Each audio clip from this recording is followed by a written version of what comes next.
hapon po sa inyong lahat, mga kamaisog!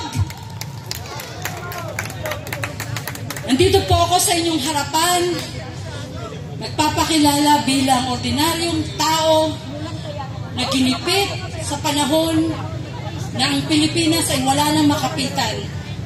November 21, may 7 lalaki na hindi naka-uniform at nagpapakilalang pulis ang humuli sa akin sa loob ng City Hall ng Makati.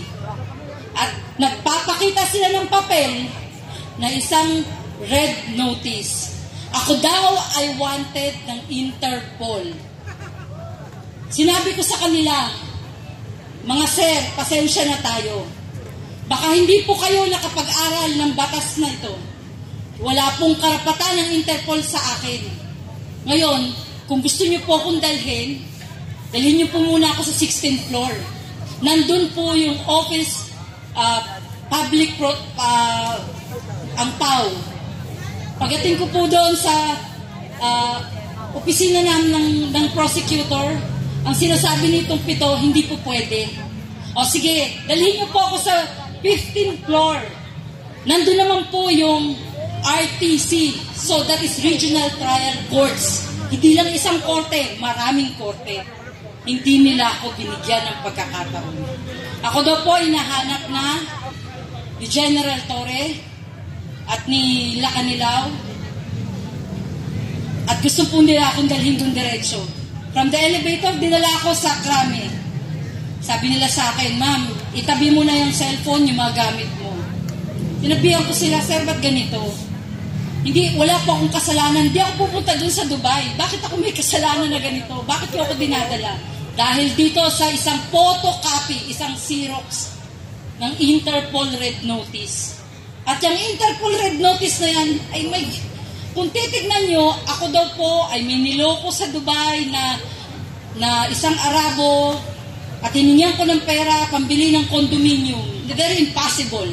Dahil ako po ay hindi pumunta ng Dubai at hindi nang hingi ng pambili ng condominium. At pagdating ko po sa harapan ni General Torre, nagpapalakpakan itong magagaling nating mga pulis. Kasama na po isang Colonel Red at isang Colonel Rosales at si Major Visco at 6 sa kanyang mga tao. Bigyan daw po na magandang posisyon, bigyan, dahil nahuli na daw ako. Sabi ko, wala naman po kung kasalanan dito sa Pilipinas, wala akong warrant of arrest. Bakit ganito? Ikulong daw po ako. Pinabayaan ko silang gawin ng lahat. Dinala nila ako sa opisina ni General Torre at doon ako ay 6 na araw na kinulong. Tumawag ako kay Attorney Persida Acosta. Humingi ako ng tulong. Sabi ko, Attorney, ako po ay naka-illegal detain dito. At sinasabi nila, ako daw po ay kailangang maghintay ng eroplano, either papunta ng Dubai or papunta ng ICC. Lalo na nagkaloko-loko ang mga impacto. Dahil unang-una, wala po kasalanan sa ICC at hindi ako pupunta ng Dubai. I have no chance. Wala akong pwedeng gawin. Tumahimik ako. Dumating ang 2 abogado ni Persida Acosta at sinabihan si General Torre, ilalabas nyo si Miss Rochelle o papailan ko kayo ng illegal detention or arbitrary detention. At pagkatapos nun, hindi na nila alam gagawin ni General Torre. Pinatawag na naman niya ako doon sa kanyang lamesa. Kami daw ay mag-agahan. At sa pag-aagahan daw na yon, sabi niya, tutulungan niya ako para mapailan daw kung sino yung nagre-reklamo sa akin. Gumawa sila ng papel na ako ay sumusuko, hindi daw po ako hinuli. Sumuko daw po ako sa kanila at humihingi ng tulong. Di ba? Anong kalokohan yan? Hindi ganun ang nangyari. Ganyan kayo gagaling gumawa ng kwento.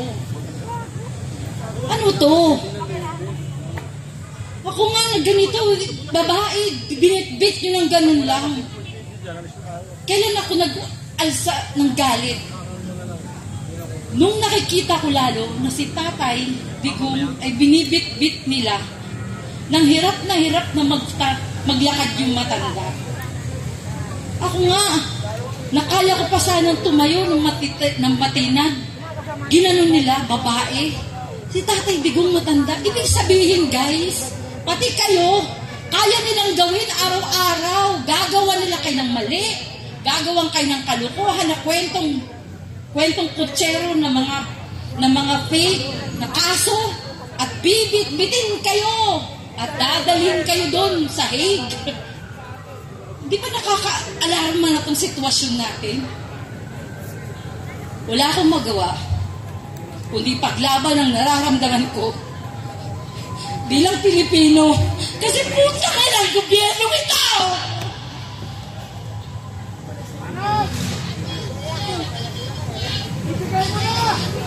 Puta ka ng gobyerno ito yung ginawa niyo sa amin. Kami na mamamayang mahirap ang ultimo. Kami dapat magtanggol niyo mga pulis. Kayo ang gumawa ng ganito sa amin. Araw-araw, mga kababayan, ako ay nagtatakot sa kalagayan ng pamilya ko. Binabalik-balikan nila kami sa bahay ko. At sinasabi sa amin, tanggapin niyo na kung ano inaalok namin. Oo nga, nakita ko. Ano bukas? Sa makalawa, ito na lang tayo. Bongbong, ano ba to? Hindi sa presidente binoto ko. Hiya ako. Araw-araw tayong ganito, natatakot sa mga tao yan, imbis na kayo magtanggol sa amin. Natatakot na may magsalita rito. May naisip ko maya't maya habang tumatakbo ko dyan, habang nagmamaneho ko.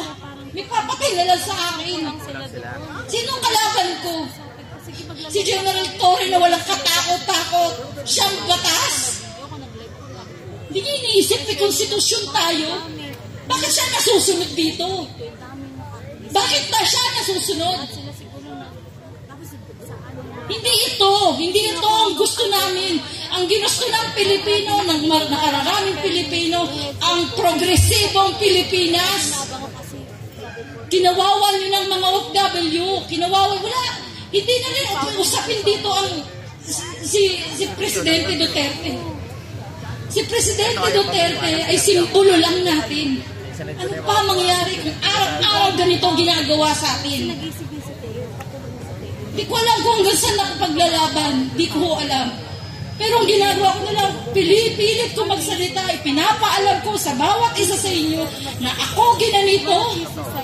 Pati kayo, araw-araw po pwede. Hindi ako nagdadrama dito, hindi ko kailangan yan. Wala akong pera, wala akong pinatago. Kahit ngayon, patayin niyo ako. Ano pa mawawala sa isang katulad ko? Binasapos nila ako eh. Nilagay nila ako sa kwarto nila. At bawat darating itinuturo ako, niladalhin ako sa Hague. Kasalanan. Na nakita lang ako ng plano para dalhin doon. Natutulog ako sa opisina ni General Torre na ang nakasahig lang sa akin ay karton. 6 na araw, 6 na gabi yun. Pero sila, yung mga nandyan sa CIDG, kakapal na mukha. Kung tumingin sa'yo, kala mo ikaw ang may utang na loob sa kanila. Ano ba sa Pasig? Sa Pasig, i-event tayo. Hindi ko na alam saan ako pupunta. Hindi ako nangihingi ng pera kahit kanino. Ang hinihingi ko sa inyo, ipaglaban nyo ang pagka-Pilipino ninyo. Wala na kayong pag-asa. Ayoko mawala ng pag-asa ang mga anak ko. Ayoko mawalan kayo ng pag-asa. Lumaban tayo. Ipaglaban natin ang kasarinlan natin na pinaglaban ng mga Pilipino.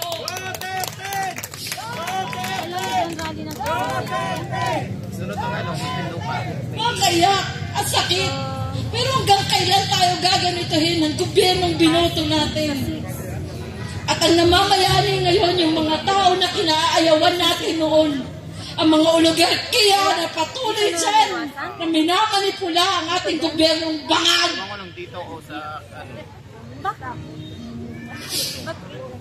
Alam niyo mga kababayan, masakit. Pero wala na tayong magagawa. Kailangan na natin magsalita. At sa dating ng eleksyon na to, pilitin ninyo, ipasok ang Duterte natin. Ito na lang pag-asa para makaabot si Sara. Tama! Laban natin ang Duterte. Para Tama! Duterte! Duterte! Dumating si tatay kayo kasi ng umaga. Tapos nakatulog ako kagabi. Hindi ko na alam mo. Nakahiga Hanggang saan ako makikita niyong tumatayo. ano doon sa live nila Paul. Lahat ng TV news noon, gusto kong kausapin. Pumunta ako sa mga station, eto ko. Mata natin, andyan na yung pulis. Pero walang umiintindi sa akin noon. Maliban sa mga vlogger. Salamat sa inyo. Lalo na kay Kayo. Mingi ako ng pasalamat dahil binigyan nila ako ng pagkakataon na magsalita. At ngayon, eto ko. Mingi sa inyo ng dasal na lang. Hindi ko naman ano yung pera eh. Hindi ako mayaman. Wala ako. Pero susurvive natin to. Magtutulungan tayo. May ahon ng Pilipinas. Ibalik natin sa tamang posisyon ang bansa natin. Hindi tayo pwedeng panghawakan ng China. Mas lalong hindi tayo pwedeng paghawakan ng mga Europa na pupunta na lang dito at magbabantay sa ating eleksyon. Hindi tayo pumayag. Sabi na AU dito. Hindi tayo papayag. Tumayo tayo sa ating soberanya. Huwag tayong pumayag. Maging matigas tayo sa paninindigan natin na tayo may sariling kasarinlan. Katulad ni Bonifacio na nakatayo dyan. Tama!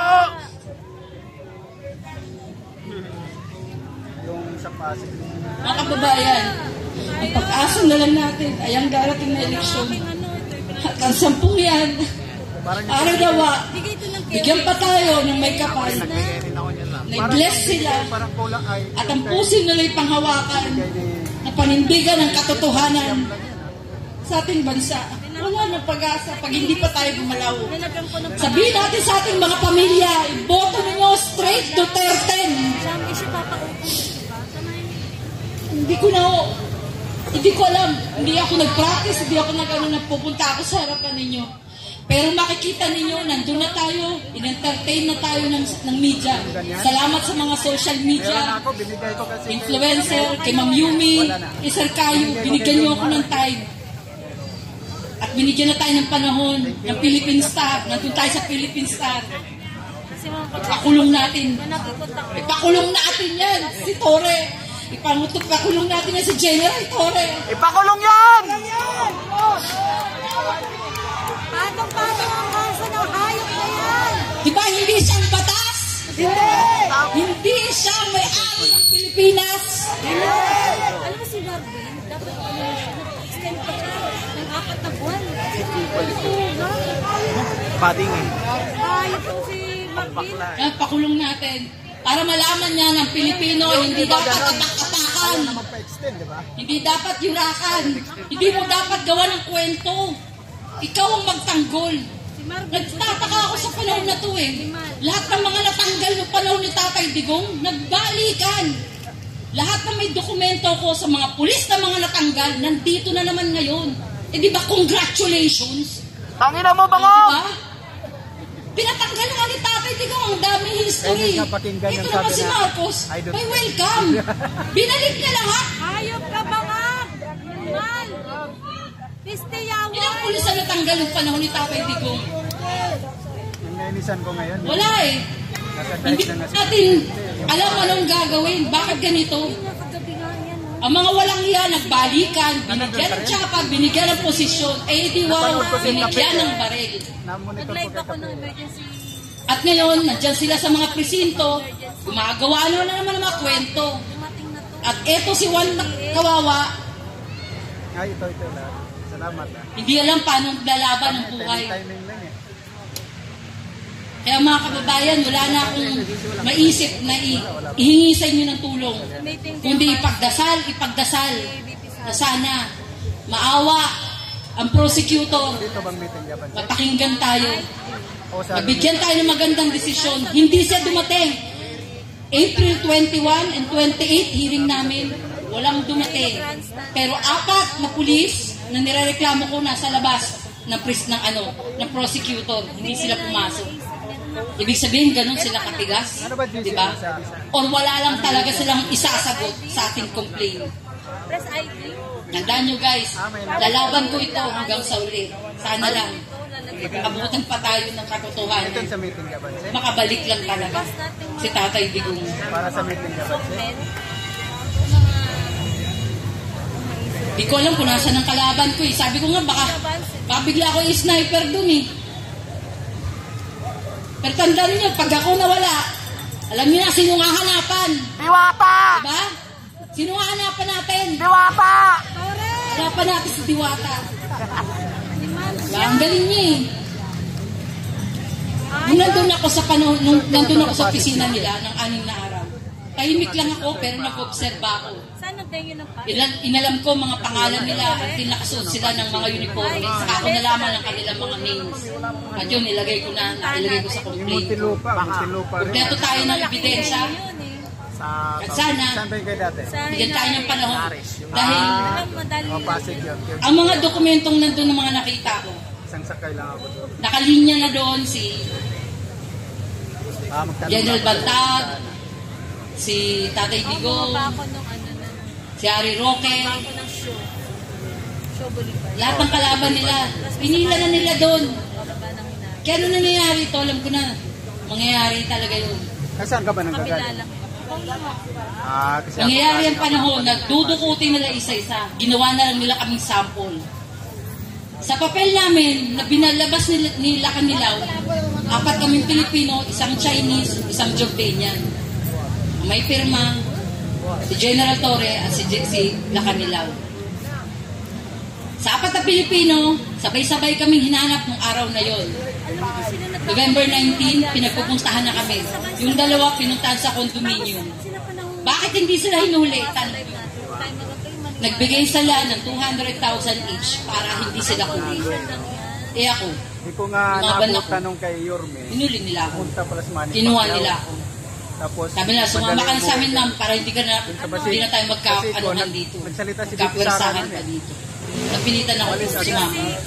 Kahit labag sa kalooban. Basta basiko yun. Tiningnan ko kung ano mga Viral mangyayari yung at mga yun. nila eh. Yun na natuklasan ko sa kanilang opisina. Nakababoy na ng gobyerno natin. Sila mismo Marami na akong ganito. ang gumagawa ng problema sa mga taong nananahimik.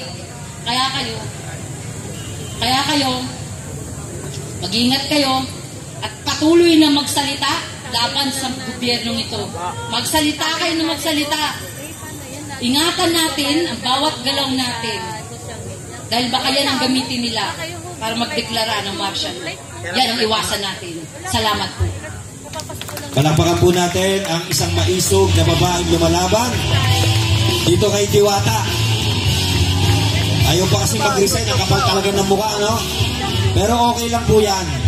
Kasi sabi nga, ngayon, itong panahon na to ay araw ng ating Panginoon. Kaya mananagot ang dapat managot, lalo na po ang mga nanikil sa ating mga karapatan.